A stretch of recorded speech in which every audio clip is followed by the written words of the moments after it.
경제브리핑 불편한 진실이 여러분의 확실한 두통 치료제가 되어드리겠습니다. 경제 뉴스가 연예 뉴스처럼 쉽게 들리는 그날까지 경제브리핑 불편한 진실.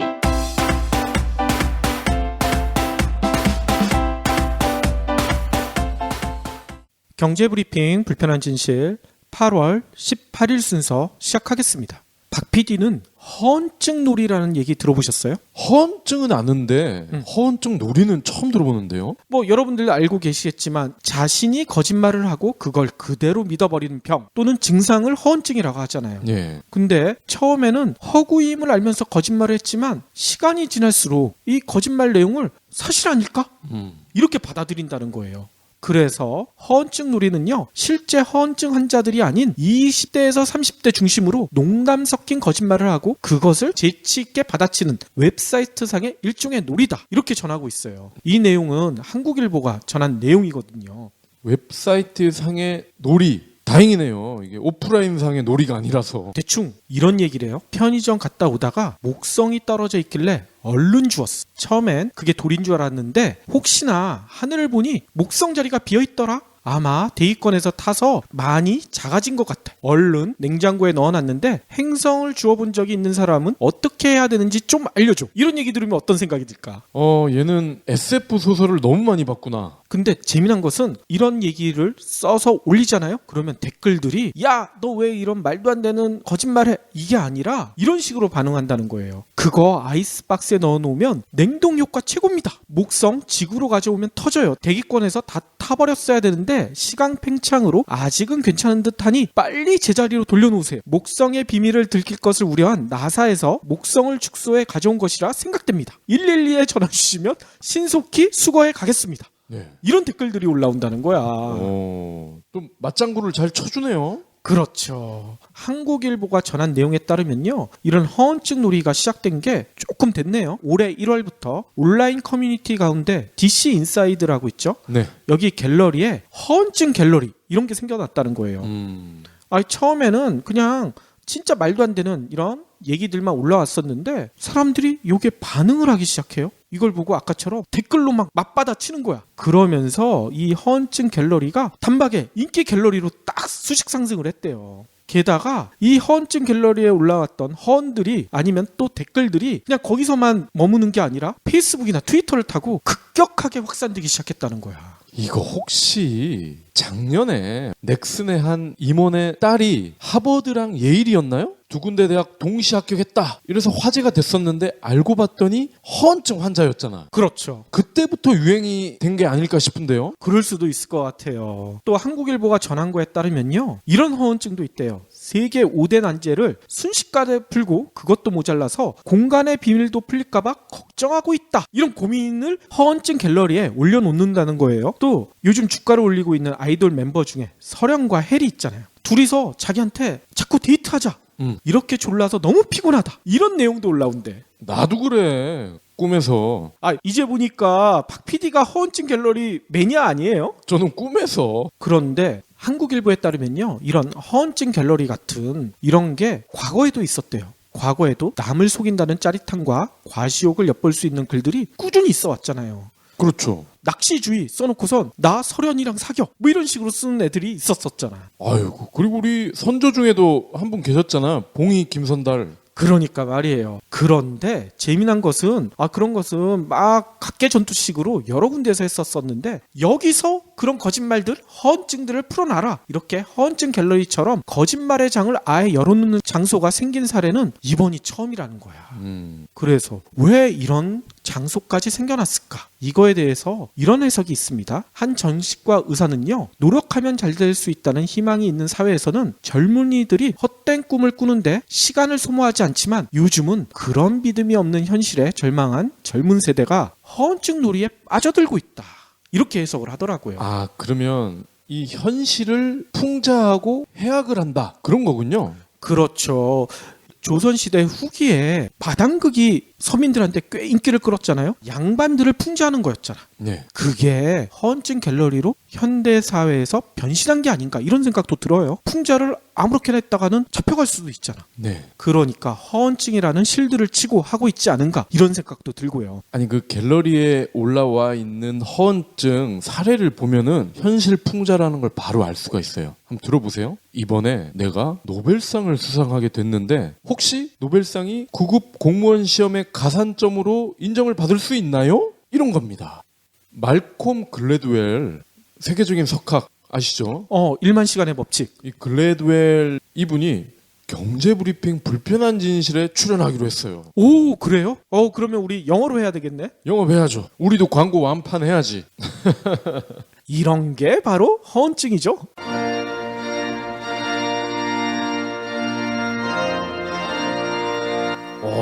오늘 결혼식 정말 특이하네. 신랑 신부가 같이 들어와. 다 이유가 있지. 이유? 신부의 아버지가 신랑에게 손을 건네주는 이 시기 실은 여성을 소유물로 보는 잘못된 관행이거든. 소유물? 말도 안 돼. 생각해봐. 신부 아버지 책임하에 있던 신부가 새로운 배우자에게 책임이 기속되는 것과 같잖아. 듣고 보니 그러네. 근데 요즘은 여성들 위상이 많이 높아졌잖아. 대통령도 여자고 이런 관행이 더는 없을 듯한데? 그럼 질문 하나. 만일 남성이 여성을 때렸다면 어떤 법적 처벌을 받을까? 폭력이니까 형사재판으로 가겠지? 그럼 맞은 여성이 폭력 남성의 아내라면? 글쎄 그거야... 쉽게 대답하기 힘들 거야. 여성을 소유물로 보기 때문에 가정법원에 보내진다고. 가정법원? 말도 안 돼. 바로 남성다움을 강요하는 맨박스 때문이지. 남자는 강해야 하고 여성을 보호해야 한다는 잘못된 사고. 이런 편견을 깨부셔야 행복해질 수 있다고. 소중한 우리 딸들을 위해서라도 말이야. 그럼 우리는 어떻게 해야지? 테드에서 200만 뷰를 돌파한 토니 퍼터의 신작 맨박스에 자세한 해법이 나와 있다고. 맨박스라. 당장 사서 봐야 되겠네. 맨박스, 강요된 남자다움에 대하여 도서출판 한빛피즈. 오늘 꼭 챙겨야 할 경제 브리핑. 이거 며칠째 얘기하는지 모르겠어요. 전기요금 폭탄. 네. 정부에서는 전기요금 할인해 줄 테니까 폭탄 걱정하지 마세요 이렇게 하고 있는데 실제로 전기요금 고지서 받아본 사람들의 사례가 속속 올라오고 있잖아요. 네. 페이스북에 어떤 사람이 올린 걸 봤더니만요. 지난달에는 5만 5천 원 정도 나왔는데 이달에는 전기요금 고지서가 35만 원이 나와가지고 자기가 기절할 뻔했다는. 35만 원? 와, 30만 원이 더 나온 거 아니에요? 그러니까 말이에요. 이런 일들이 계속 벌어지니까 정부와 여당도 상당히 부담을 느끼고 있나 봐. 그렇죠. 시간만 끌어가지고는 안 되겠다. 이런 생각이 들었나 봐요. 그래서 정부와 여당이 전기요금 개편을 위한 작업에 착수했다. 이런 소식이 들려오고 있어요. 산업통상자원부와 새누리당은 누진제 개편안을 논의할 당정 태스크포스 팀을 구성해서 18일 오후에 첫 회의를 열었다고 합니다. 이 태스크포스에서는요, 최근 논란이 되고 있는 주택용 전기요금 누진제를 비롯해서 불합리하다고 지적이 제기되고 있는 용도별 전기요금 체제 개편에 대해서도 다룰 예정으로 알려지고 있어요. 특히 현장 방문을 비롯해 일본 등 해외 사례를 조사하고요, 대국민 의견 수렴을 통한 전기요금 공청회도 개최해야 할 계획이라고 합니다. 이미 정치권에서도요, 앞다퉈서 누진제 단계를 줄이는 법안을 발의하고 있죠. 네. 이정현 새누리당 당대표 같은 경우에도 전기요금 개편과 관련해서 교육용도 전반적으로 손을 봐야 한다. 이런 얘기를 했다고 하더라고요. 예. 그런데 문제는 과연 이게 진정성이 담겨져 있느냐. 뭔 얘기냐면요. 어제 이런 내용이 전해졌거든요. 전기요금 누진제에 따른 각 가정당 할인액을 조사를 봤더니 한 달에 7,240원에서 8,020원 이것밖에 안 되는 걸로 드러났거든요. 네. 이에 대해 한국전력공사는 뭐라고 했냐면요. 보통 가구당 전기요금 규모가 6에서 7만 원 정도밖에 안 되기 때문에 1만 원 가까운 할인은 결코 적은 것이 아니다. 딴 나라 얘기를 하고 있어. 생돈을 뜯기는 입장에서는 크게 느껴지겠죠. 그렇죠. 거기다가 요즘 이것도 논란이 되고 있잖아요. 검침일에 따라서 전기요금 누진제 적용이 큰 차이가 있을 수가 있다. 이런 지적들이 많이 나오고 있잖아요. 네. 그런데 한전은 이런 설명을 해요. 어차피 7월에서 8월 앞뒤 열흘 정도만 적용받기 때문에 가구당 차이는 거의 없을 것이다.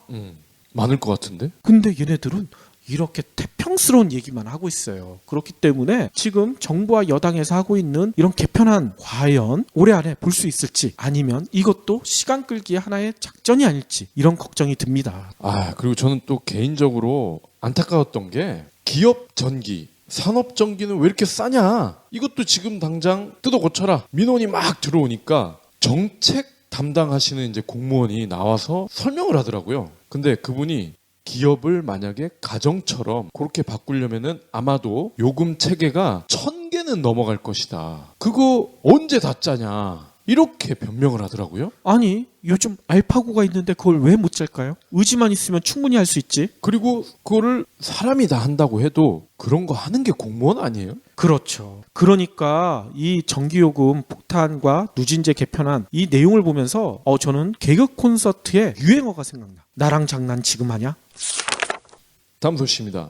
불황으로 씀씀이가 크게 줄면서요. 식품업계 실적이 악화되고 있습니다. 게다가 PB라고 그러죠. 자체 브랜드. 이 PB 식품 확대와 업체 간 품목별 미투 상품. 짝퉁이죠. 이 미투 상품이 난립하면서 제살 깎아먹기식 경쟁만 치열해지고 있다는 거죠. 라면의 경우를 보면요. 이러한 현상이 바로 드러난다고 합니다. 농심. 대표업체 아닙니까? 농심의 2분기 연결기준 매출액과 영업이익이 각각 5,272억, 124억인데 1년 전과 비교했을 때 0.4 그리고 영업이익은 무려 48.7%가 감소했대요. 요즘 라면들 안 먹나요? 영업이익이 절반으로 떨어져 버렸네. 농심이. 충격적이네요. 당연히 국내 라면 부분 매출 감소가 주 요인인데요. 특히 업체 간 경쟁이 심해지면서 짜왕 있잖아요. 짜왕. 농심에서 만든 프리미엄 짜장면인데 이게 너도 나도 베끼기 상품이 나오다 보니까 서로 매출이 줄어든다는 거죠. 아하. 짜왕과 비슷한 제품 얼마나 많습니까? 그렇죠. 이충복 셰프인가요? 그분도 뭐 팔도랑 해서 팔도 짜장이라는 그런 제품이 또 있잖아요. 그렇죠. 초코파이가 주력인 오리온도 부진했습니다. 2분기 매출액과 영업이익이요. 4,962억, 279억 원인데 각각 1년 전 대비해서 3.2, 41.2. 여기도 영업이익이 거의 절반 가까이 줄었네요. 그렇군요.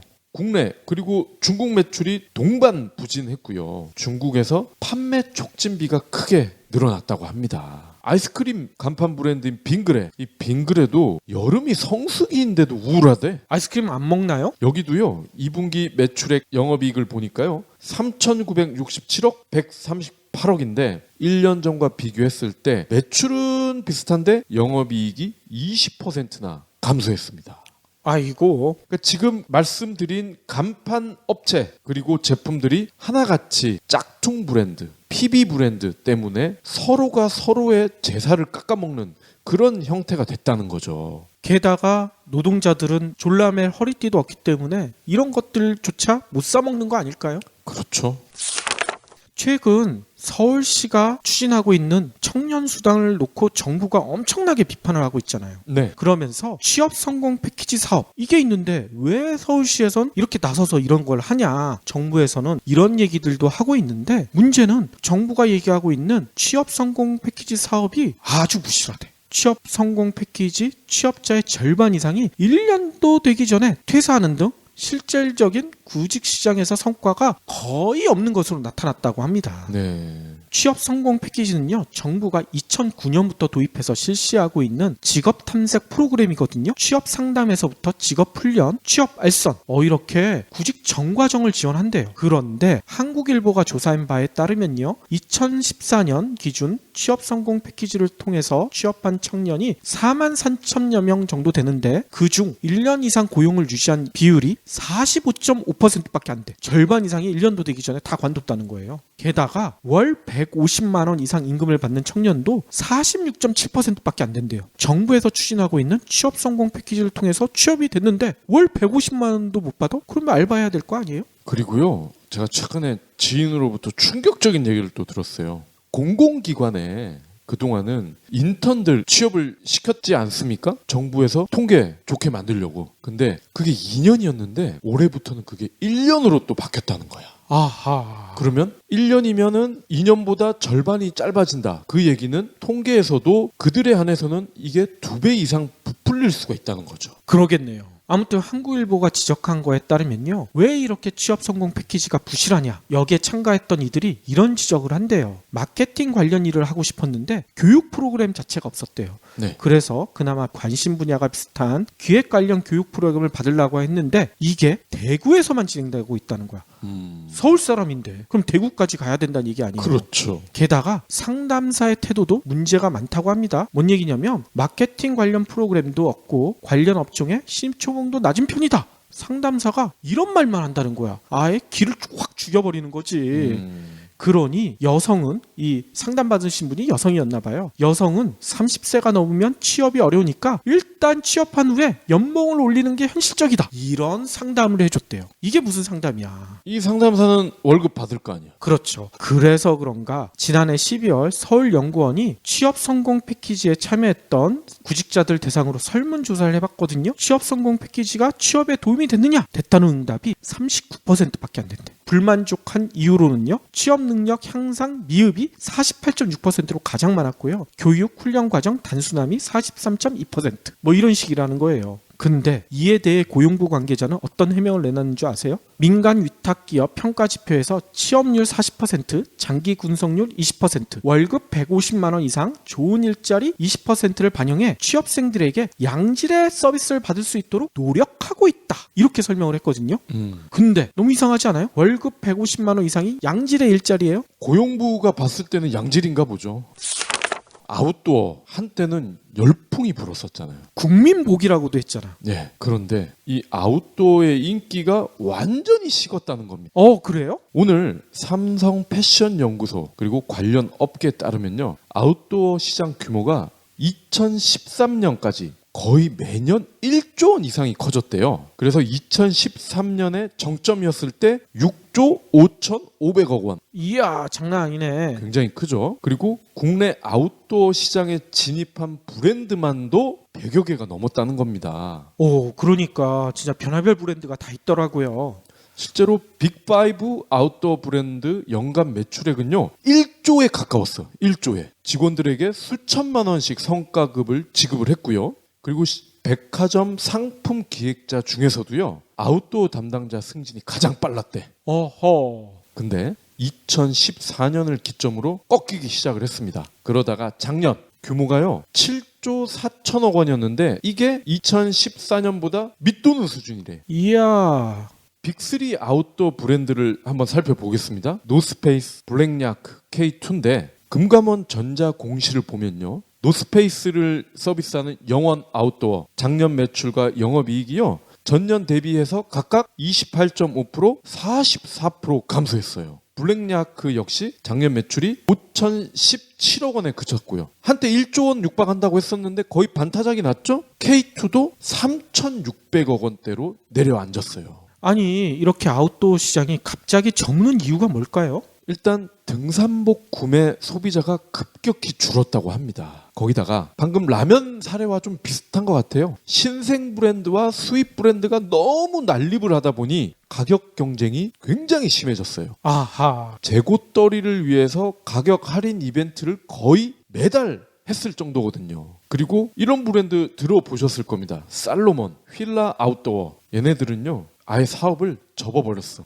없어졌어요? 네. 그리고 잭 울프스킨 얘네도 접었고요. 미국의 대표적인 아웃도어 브랜드죠. 컬럼비아. 여기는 인력을 많이 줄였다고 합니다. 자칫 퇴출될지도 모르겠네요. 저는 개인적으로 궁금한 게 아웃도어 유행이 끝났잖아요. 다음 유행은 뭘까? 혹시 우주복이 아닐까? 국내에서 가장 월급을 많이 받는 회사는 어딜까요? 삼성 아니에요? 삼성이 아니라 SK텔레콤으로 나타났어요. 오늘 금융감독원 전자공시 시스템 반기 보고서를 분석한 결과에 따르면요. SK텔레콤은요. 상반기 직업 평균 급여가 6,700만 원. 이게 1년이 아니라 상반기 반년이란 얘기인 거예요. 와. 6,700만 원을 지급한 걸로 나타났다고 합니다. 이는 지난해 상반기보다 500만 원이나 늘어난 숫자래. 그러면 지난해도 6,200만 원이나 받았다는 얘기 아니에요. 그렇죠. 아니 이거 누가 보면 연봉인 줄 알겠어. 연봉. 특히 남자 직원 같은 경우에는 평균 7천만 원, 여자 직원은 평균 4,900만 원. 그런데 같은 기간 KT의 평균 월급은 3,800만 원, LG U+는 4천만 원. 두 회사도 다 전년 동기 대비 각각 200만 원, 600만 원이 늘어났다고 합니다. 차이가 근데 너무 많이 나는데요. 근데 아까 얘기대로 SK텔레콤의 급여 수준은요, 국내 업계를 통틀어서 최고 수준이래요. 삼성전자, 아까 박 PD가 가장 많이 받을 것이다 얘기했던 삼성전자의 상반기 평균 급여는요 4,200만 원, LG전자는 3,600만 원, 현대자동차는 3,600만 원, 네이버도 4,600만 원. 네이버가 상당히 많아요. 네, 삼성보다 많네요. 그리고 금융업계에서는 신한카드가 5,100만 원으로 가장 많지만 그래도 SK텔레콤보다는 훨씬 적죠. 네. 게다가 통신업체들은 월급만 이렇게 많이 주는 게 아니더라고요. 인력도 크게 늘렸대요. 얼마 전까지만 해도 구조조정한다고 난리쳤잖아. 네. 단톡법 하기 전엔. 근데 최근 들어서 인원을 많이 보강했는데 지난 6월 말 기준으로 SK텔레콤의 직원 숫자는요 4,401명으로 작년 같은 기간보다 261명이 늘어났대요. LG U+도 495명이 증가했다고 합니다. 왜 이렇게 사람들을 늘렸느냐? SK텔레콤이나 LG U+나 KT 모두 다 신사업에 대거 인력들을 투입하고 있대요. 요즘 IoT 크게 확산되고 있잖아요. 네. IoT 사업뿐만 아니라 커넥티드카, 전기차 이런 미래 성장 사업에 인원들을 대거 투입하고 있다는 얘기인 거예요. 그런데 좀 이상하지 않아요? 아까도 잠깐 얘기했지만 단통법 직전만 해도 구조조정 되게 세게 했거든, 이통 3사들이. 근데 갑자기 인원을 또 늘리고 월급도 많이 줘. 이게 다 뭐 때문일까요? 단통법 하고 나서 이렇게 됐다는 거 아닙니까? 단통법 하면서 마케팅비 줄이고 판촉비 줄이고 광고비도 줄이고. 그렇죠. 정부나 방통위에서는 단통법이 다 국민들을 위한 것이다 이렇게 얘기를 했는데 누구를 위한 것인지 이 결과에서 드러나 있죠. 속보입니다. 직장인들 사이에선 업무용 메신저 잔디가 화제입니다. 업무용 메신저 잔디는 월 평균 2,000건의 이메일을 줄이고 주당 평균 13시간의 업무 시간을 절약할 수 있다고 합니다. 벌써 코트라, 티켓몬스터를 포함해 6만 개의 기업과 팀이 잔디를 이용하고 있습니다. 퇴근 후 개인용 메신저를 업무에 사용함으로써 발생하는 일명 카톡 스트레스에서도 자유로워질 전망입니다. 자세한 내용은 네이버에서 잔디를 검색해 보시기 바랍니다.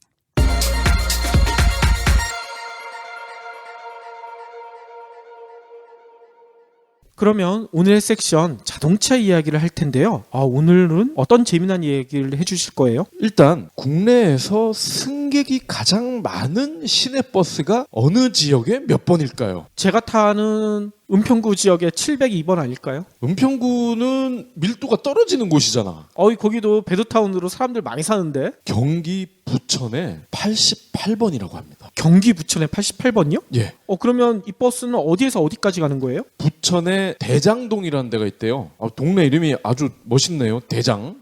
그리고요, 여기에서 출발을 해서 여의도까지 간다고 합니다. 아하, 여의도 가니까 사람들이 많이 타는군요. 하루 평균 4만 6천여 명이 탄대. 아니, 버스를, 대단하죠? 이 노선을. 예. 그 다음이 서울 152번 수유동에서 경인교대까지 가는데요. 하루 평균 4만 5천 명. 이야, 장난 아니네. 1,000명 차이, 1,000명 차이. 이런 걸 어떻게 알았지? 국토부가요, 대중교통 요즘은 카드 많이 쓰잖아요. 티머니, 그리고 교통카드. 그렇죠. 그리고 후불제 신용카드 갖다 대면 띡 소리 나는데 여기에 빅데이터를 분석을 한 겁니다. 아하. 그리고 참고로 부산에는 68번 버스 용당동에서 하단까지 가는데 하루 평균 3만 8천 명 정도예요. 아무래도 수도권보다는 10,000명 정도가 적습니다.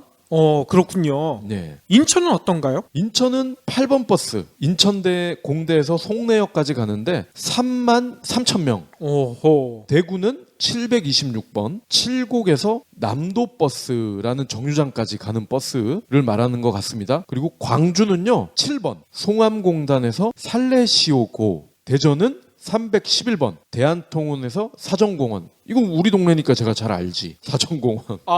동네예요. 네. 울산은 127번 꼬바이 차고지에서 태화강역. 태화강은 유명하죠. 하루 평균 2만 명 내외가 탑승을 한다고 합니다.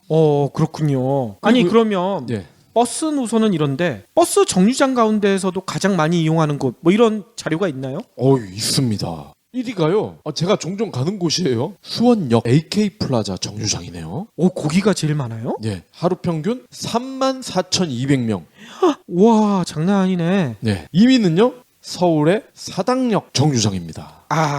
거기는 저도 가끔 가보는데 진짜 사람이 미어 터지죠. 네. 그리고요. 또 이런 데이터도 나와 있습니다. 하루 평균 1,277만 명이 2,157만 원에 걸쳐서 대중교통을 이용한다. 그러니까 1인당 하루 1.7회 버스나 전철을 탄다는 거죠. 왕복해야 되니까. 그렇죠. 근데 이해가 안 되네. 편도만 이용하시는 분들도 꽤 계시나 봐요. 그러니까 걸어서 갈 수도 있는데 대중교통을 타는 분이겠죠. 저녁에 시간이 좀 되면은 살도 뺄 겸 걸어가시는 것 같아요. 전체 통행의 약 74%가요. 수도권에 집중이 돼 있다고 합니다. 아무래도 수도권에 사람이 제일 많이 사니까. 네. 그리고요, 요것도 재밌습니다. 주말 데이터도 나와 있어요. 토요일에는 하루 평균 1,000만 명, 이 1,000만 명이 1,800만 회, 그리고 일요일은요 830만 명, 총 1,340만 회. 그러니까 주말이 되니까 평일에 3분의 1, 5분의 1 수준으로 대중교통 이용 빈도가 줄어든다는 겁니다. 그렇군요. 아니 근데 국내 이런 대중교통 자료를 이야기하는 이유가 있을 것 같아. 이 보도 한 번 더 들어보시죠. 최근에 중국에서요 난리가 났어. 왜요? 아주 신기하게 생긴 버스가 등장을 했거든요. 저 그거 본 것 같아요. 예, 이름하여 터널 버스. 터널인데 얘가 움직여. 터널이 어떻게 움직이냐? 말도 안 되는 소리 하지 마. 제가 설명을 좀 드려볼게요. 2층 버스 아시죠? 2층 버스인데 1층이 없다고 보시면 돼. 1층으로는 차가 지나가다니는 거죠? 그렇습니다. 그래서 터널 버스입니다. 2층 버스와 같은 형태인데 기존의 2층 버스보다 너비를 2배가량 넓혔습니다. 그러면 많은 사람들이 탈 수 있겠죠? 이 제조사에 따르면요, 이 버스에 무려 1,400명까지 탈 수가 있대. 오호. 그러니까 얼마나 넓은지 짐작이 가실 겁니다. 1층이 비어 있습니다. 왜냐? 그 1층으로는요, 차 2대 정도가 이렇게 지나갈 수 있게끔 해놓은 거죠. 그렇죠. 이 버스는요, 길이가 22m, 폭이 7.8m, 높이가 4.8m입니다. 시속이 60, 평균 40km로 운행이 된다고 하네요. 근데 터널 버스가 등장을 한 이후에 뉴욕타임즈까지 이 사실을 타전을 했어. 그 얘기는 뭡니까? 정말 획기적이다. 그렇죠. 그리고 국내 TV나 신문을 통해서도 많이 전해졌잖아요. 그렇습니다. 그런데 그러고 며칠 뒤에요, 이 버스에 대해서 또 한 번 난리가 났어. 벌써 이제 상용화가 된 거예요? 상용화가 돼서 난리가 난 게 아니라요, 이 터널 버스 프로젝트가 사기로 밝혀졌다는 거야. 왜 사기예요? 중국의 한 신문이 이거를 폭로를 했어요. 실용성과 안정성 면에서 실제 운행될 가능성이 거의 없다. 중국 정부에서 혁신 프로젝트를 너무 강조하다 보니 한 또라이가 정부 지원금도 타먹고 스포트라이트를 받으려고 이런 말도 안 되는 가짜 터널 버스를 세상에 공개를 했다. 이겁니다. 근데요, 우리 언론은 물론이고 해외 여러 언론에서도 또 이거를 대대적으로 보도를 한 겁니다. 우리가 며칠 전에 신기하다고 해서 보도했던 것들이 알고 봤더니 대형 사기극이더라. 우리도 속아서 보도할 수밖에 없었다. 뭐 이 얘기군요. 그렇습니다. 자, 근데 제가 이 두 가지 보도를 동시에 전해드린 이유는요, 제가 여기에서 대중교통의 미래를 조금이나마 살펴볼 수 있지 않을까, 이런 바람에서 전해드렸어요. 터널 버스가 사기일 가능성이 크다, 이런 소식이 나왔지만 제가 볼 때 중요한 거는 이게 사기다 아니다 이게 아니라 터널 버스라는 게 우리 사회에 화두를 던졌다는 거거든요. 어떤 화두냐? 서울, 베이징, 뉴욕, 런던 1,000만 가까이 되는 인구가 있는 이런 거대 도시에서 연일 교통체증, 교통사고, 얼마나 사건 사고가 많습니까? 그렇죠. 그리고 교통체증 같은 경우는 이게 사회적으로 비용을 환산을 하면은 천문학적인 금액이 나오거든요. 근데 만약에 그렇죠. 터널버스 같은 게 상용화가 됐어. 누구나 편하게 쉽게 이용을 할 수가 있습니다. 그러면은 이거는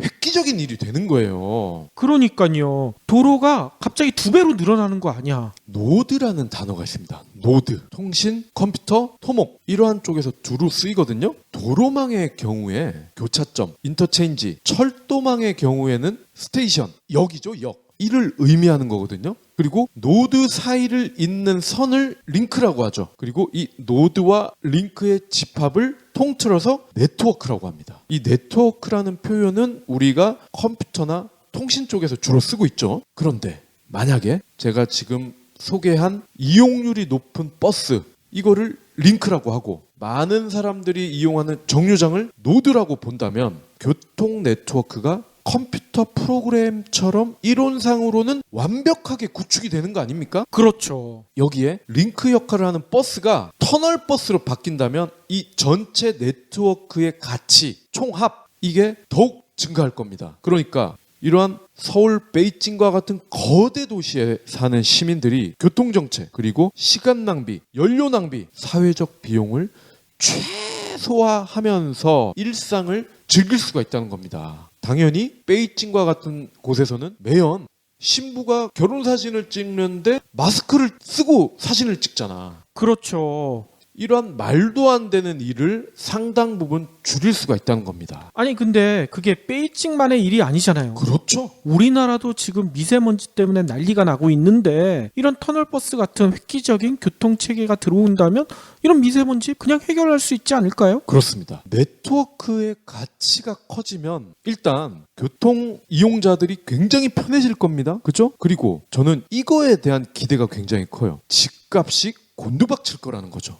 떨어진다. 네. 그게 뭔 상관이냐라고 반문을 하실 수 있는데 예를 들어 보겠습니다. 아까 부평버스가 전국 1위라고 말씀을 드렸어요. 근데 이 부평버스가 여의도까지 보통 1시간 반은 걸릴 겁니다. 어허. 그죠? 러시아워 시간을 감안을 하면. 근데 터널버스가 나와서 30분 만에 간다고 하죠. 부평 집값은 소폭 오를 수도 있을 겁니다. 근데 여의도 집값 어떻게 될까요? 떨어지겠네. 폭락하겠죠. 서울 외곽이나 경기도, 수도권이라고 하자고요. 이 수도권에 사는 대다수 사람들이 왜 여기에 살까요? 서울의 비싼 주거 비용을 감당하기가 어렵기 때문이잖아요. 그렇죠. 그러니까 출근하는데 1시간 반이 걸려도 참을 수밖에 없는 거지. 그런데 이렇게 이론상 완벽에 가까운 대중교통 네트워크가 깔리면 집, 땅 가격이 안정적으로 변하겠죠. 그리고 회사 입장에서도요. 이런 물리적인 출퇴근, 시간 이런 한계가 어느 정도 극복이 된다면 유능한 인재를 발탁할 기회도 늘어나겠죠. 그러겠네요. 아니 그러면 이런 터널버스 빨리 도입해야 되는데 아니 이거 사기라고 하면 이거 어떻게 해? 사기라고 하는 것들 근거를 살펴보면 이런 겁니다. 터널버스는 굉장히 큽니다. 그리고 무거워. 그런데 이게 도로에서 운행이 가능하냐? 불가능하다. 무거운 하중을 도로가 감당할 수 있겠냐? 트럭만 지나다녀도 아스팔트가 파손이 되고 이러는데 당연히 도로가 남아나지 않을 것이다. 그리고 저 큰 덩치를 가진 녀석이 과연 커브길을 돌겠느냐? 그리고 트럭과 같은 대형차는 키가 크잖아요. 근데 터널버스 안에 들어가다가 트럭이 먼저 부셔질 것이다. 이러한 논리입니다. 아니 근데 유럽 같은 데 가보면 전차 다니잖아. 시내 한가운데로. 네. 그런 식으로 터널버스를 운행하면 되지 않을까요? 맞습니다. 이 터널버스는요. 일반 시내버스랑 구조가 완전히 달라요. 얘는 도로를 타이어를 달고서 달리는 게 아니라 방금 말씀하신 그런 전차 방식으로 전용 레인을 달리는 겁니다. 그러니까 얘는 자체 레인이 있어요. 그러니까 레인과 전력 공급 장치, 전차도 보면 왜 위에 전선 같은 게 쭉 연결이 돼 있죠. 그리고 요즘은 기술이 좋기 때문에 KTX처럼 아예 배터리를 빵빵한 거를 장착을 해서 전선 없이 가도 돼. 그렇죠. 그리고요, 대형차가 터널에 진입하기 어렵다. 이러한 지적이 있는데 우리 서울에 버스 전용 차선이 있잖아. 그러니까.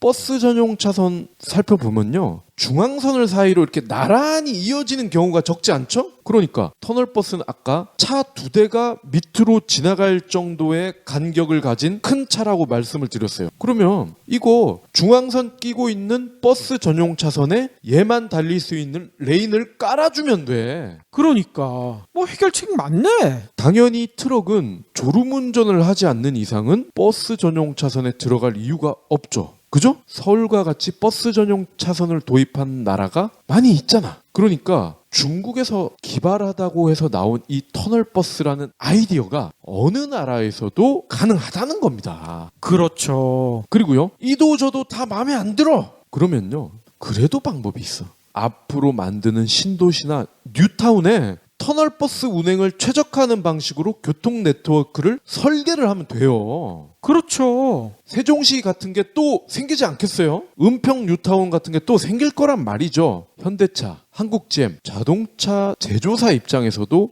이런 터널버스 상용화에 도전을 하는 게 훨씬 나은 다음 먹거리 대비책이 될 겁니다. 소나타 그랜저 할인해주고 영업이익 떨어지고 이런 소리 하지 말고 차라리 앞으로 돈이 될 게 확실한 거, 이런 사업에 중점을 두는 게 더 낫다는 거죠. 물론 대중교통 이용이 너무 편해져 인천에서 여의도까지 30분이면 가 이러면 승용차 구매가 초기에는 반짝 줄어들 겁니다. 하지만 주말에 가족과 함께 연인과 함께 자가용으로 나들이 가는 그 즐거움 얼마나 커요. 그렇죠. 게다가 터널버스 밑으로 자가용 한번 몰아보고 싶다. 이런 유혹도 많을 거 아니야.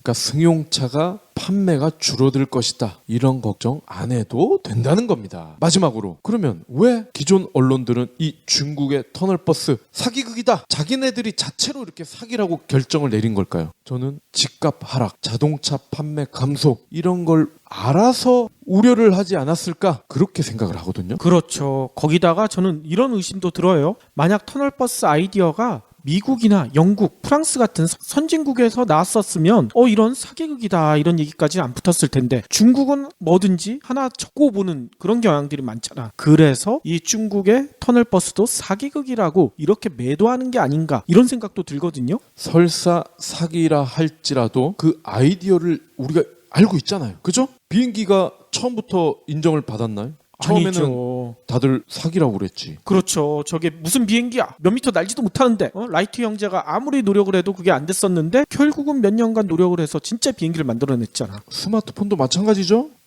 다른 건 몰라도 난 뽀삐 없인 못 살아. 아 됐고 난 이 차 없인 못 살아. 반려동물 가능한 방에서 주차 가능한 방까지. 우리 살고 싶은 데서 살자. 다방. 마무리로는요, 여성분들이 이런 걱정 많이 하실 거예요. 반갑긴 한데 직접 만나기 무서워. 뭔지 아시겠어요? 택배. 그렇죠. 여성분들 혼자 계실 때 택배 기사가 오면 이거 택배 물건 뭔지 반갑긴 한데 괜히 또 문을 열어줬다가 험한 꼴 당할까봐. 네. 그런 경우도 있잖아요. 왜냐하면 택배 기사를 가장한 강도나 이런 나쁜 짓을 하는 사람들이 가끔 있거든. 그래서 적지 않은 분들이 그냥 문 앞에 내려놓고 가세요 그러잖아. 그렇죠. 다행스럽게도 이런 여성분들이 아파트에 살고 계신다면 경비실에 맡겨주세요 뭐 이렇게 해도 되는데 네. 그게 불가능한 경우들도 많잖아요. 그래서 서울시가 이런 제도를 운영하고 있대요. 여성 안심 택배. 이게 뭐냐면요, 거주지 인근에 설치된 무인 택배 보관함을 통해 택배를 받아주는 그런 서비스라고 하더라고요. 네. 근데 이 서비스가 나온 지가 꽤 됐나 봐요. 서울시가 2013년부터 여성 안심 택배 서비스를 도입했고요. 이게 좀 반응이 있으니까 올해 3월에는 현대 H몰, NS몰과도 협약을 맺고 여성 안심 택배 서비스를 운영하고 있다고 합니다. 게다가 최근에는 국내 최대 오픈마켓인 11관가랑도 여성 안심 택배 서비스를 도입하기로 했대요. 네. 서울시가 밝힌 바에 따르면 여성 안심 택배 서비스 누적 이용자가 벌써 62만 명. 상당히 많죠. 그러면 이 여성 안심 택배 서비스 어떻게 이용하느냐? 이용 방법은 생각보다 간단하더라고요. 주문서 작성 페이지에 안심 택배라는 그런 메뉴가 있대요. 이걸 선택한 다음에 주소록 중에서 집에서 가장 가까운 여성 안심 택배함을 선택해서 주문을 완료하면 된대요. 이런 여성 안심 택배함도요, 서울 시내 160개소에 3,216개나 설치돼 있대. 그러니까 생각보다 많죠. 네. 아니 근데 이 물건을 찾을 때 어떻게 하는지 궁금한데요. 찾을 때는요, 여성 안심 택배 서비스로 주문을 하잖아요. 그러면 문자가 와요. 인증번호가 담긴 알림 문자가 오거든요. 보관함에 가서 이 번호를 입력하면 물건을 수령할 수가 있다는 거예요. 근데 여성 안심 택배 서비스는 몇 곳을 제외하고는 24시간 365일 운영되고 있으니까 찾는 데는 크게 불편함은 없을 것 같아요. 근데 이게 가장 궁금할 거예요. 아니, 이런 여성 안심 택배 서비스 좋긴 한데 비용이 너무 비싸면 이용 못할 텐데, 이렇게 걱정하시는 분들도 계실 텐데 이용 요금이 무료라고 합니다. 단 48시간을 초과하게 되면 하루 1,000원씩 과금이 된대요. 네. 아니, 그래도 이거 뭐 그렇게 비싼 건 아니잖아. 충분히 이용하실 수 있을 것 같아요. 남자는 못 쓰는 거죠? 남자는 안 되겠죠. 그럼 남성 안심 택배 서비스를 만들어야 되겠지.